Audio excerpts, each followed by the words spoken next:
কিরে তুই এখন এখানে দাঁড়ায় আছিস? তোরে না মিষ্টি আর ফুল আনতে পাঠাইলাম। তুমি হইলা বাড়ির গার্ডিয়ান না, তোমার সামনে মাউস এত বড় একটা কাণ্ড ঘটায় ফেললো আর তুমি তাতে সায় দিলা? দেখ মনিটর, তোরে বিয়ের কথা বলতে বলতে রীতিমতো আমি অসুস্থ হয়ে গেছি। যে কাজটা তুই করবি সেই কাজটা তো ছোট ভাই করে আমারে সুস্থ বানাইছে। তো তো খুশি হওয়ার কথা। কিন্তু আমি কোনোভাবেই খুশি হইতে পারতেছি না মা। কেন, কি সমস্যা? সমস্যাটাও তোমার বলতে পারতেছি না। তুই তো আবার পাগল বানায় ছাড়বি। কই বাড়ির বউটারে তুই একটু সম্মান করবি, তা না যে ব্যবহারটা তুই করলি বাড়ির মান সম্মান নিয়ে টানাটানি। মা, বিয়েটাকে কোনোভাবে ক্যান্সেল করা যায় না? কেন? আমার না অনেক উপকার হয়।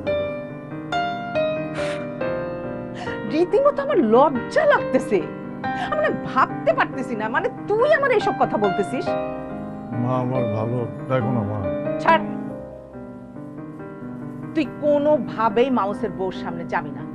দেখা গেল তোর কারণে মাউসের নতুন সংসারটা ভেঙে গেল। যা, আধা ঘন্টা সময় দিলাম, ফুল আর মিষ্টি নিয়ে আসবি। যা যা।